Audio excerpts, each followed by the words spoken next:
Very good evening, folks. Tonight I just want to take the occasion to come good on a request by a number of parties, my niece, other family members, and a few YouTubers, including Vivian Lizzie, among others, who had requested that I reveal some of my artwork. So this series of videos is simply answering that request, and I thank you for the request, and sorry it took so long getting to you about it. But in any case, we finally got there, and you folks have yourself a very good evening, and thanks for taking the time out to look it all over. Very good evening. I promised one of my cousins that I would upload some of my watercolors here for her. She was interested in seeing what I'm doing here, so I thought I'd just creep in. This is one of my watercolors. What I start off doing is, I start off first of all doing ink renderings. And these ink renderings will go back after I'm done drawing them. And I take watercolor and I work these ink drawings in watercolor afterwards. So it doesn't bleed because the ink is oil based, and of course water is water based, so you don't get no smearing or anything of that nature. Okay, and here's another one I've worked on, the same idea. I start off first with ink, just a ballpoint pen, and then I take that ballpoint pen and draw with it, and when I'm all done drawing, I take watercolor and I start working it with watercolor. I just wanted to show some of the stuff, see what it looks like.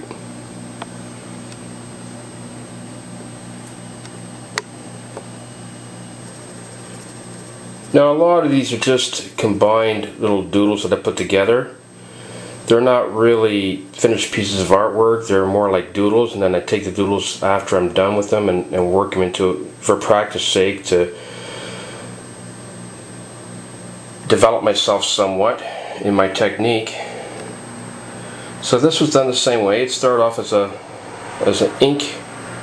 ballpoint pen ink drawing.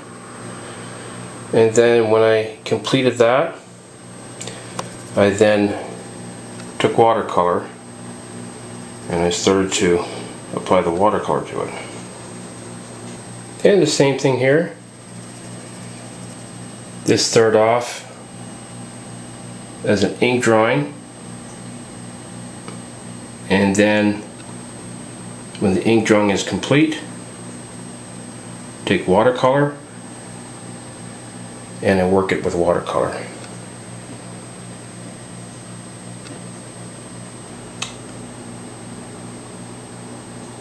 And then here's another example, same idea. Some of these aren't quite finished. This isn't quite finished yet. What I do is, after I work on a drawing for a while, when I want to let things dry up a little wee bit, I'll work on something else, and then I'll end up, something will come up and I put it away, but I'll pull it back out and I'll start working on it again. And the same idea here, this is all ink drawings. And then after the ink is applied, I simply take the watercolor and start applying the watercolor. Again, this is one of those doodles that this started as a drawing. It wasn't really meant to be anything really, just fooling around with some, sketching some birds, and then I just thought, well, I got it this far, I might as well try to work with it a little bit and see if I can get a little bit of practice in and use this as something I can learn from. So the same idea here, I dabbled first with the ink, and then after I start to apply the watercolors. And here's another one. Got a little carried away with the sky in this one. It's not really representational at all, but I wanted just to play around with some technique there and just see how things would play out. And a lot of these, what I'll do is I'll come in, when I frame them, I'll just frame them with the color fully towards the parameter of the inside cut, so you don't see any of the rough stuff on the outside. And here's another one, same idea.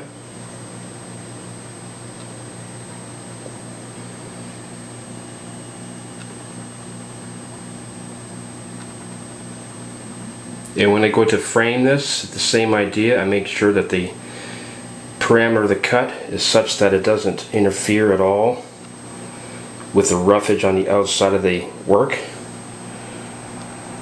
Color is fully extended to the edge of the parameter of the cut.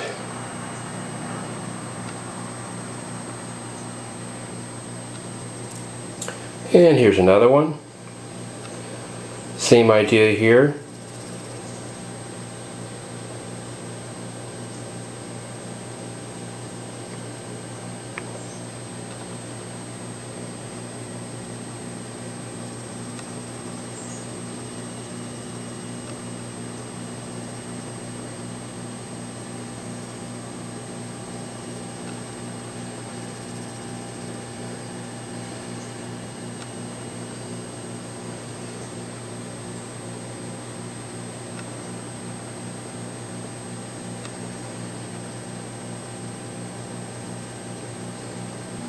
Now this is a doodle of my cat. This cat actually came up at night and would pose in front of me, would not let me put away my pen until I drew her, and this went on for a series of months. So needless to say, I got quite a few drawings of this cat who likes to come up on our bed and pose for me from time to time. Now this is the same cat.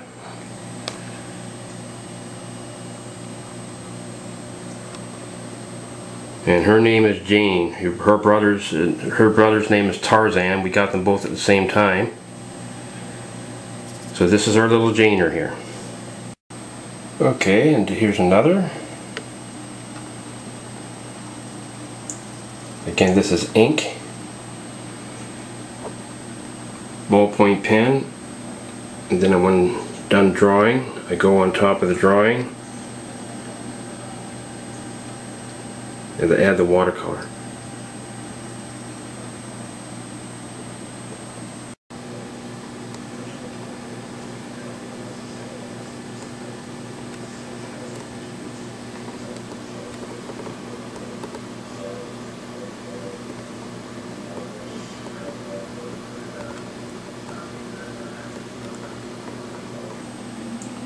And here's another.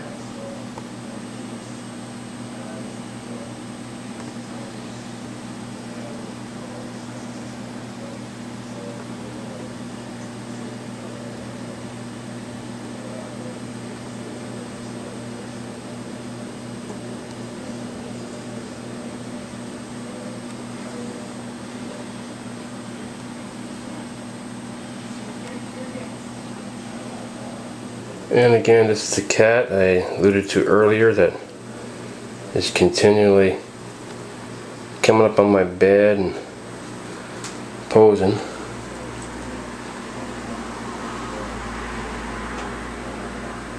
Her name is Jane.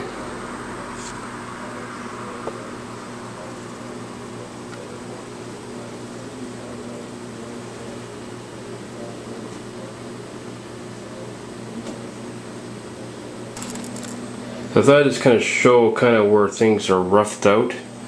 This is one that I started. I just started it. I didn't put any real detail in this yet per se.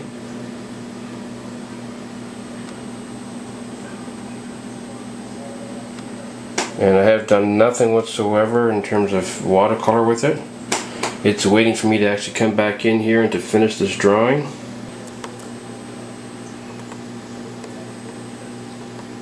Here's one that I've done that has more detail. It's waiting to get watercolor put on it. And it's amazing, you know, with watercolor you can really pick up a lot more details with it. You can take a lot of the blemishes and cover them up. So that's another reason why I like to use the watercolor generally over work drawings substantially.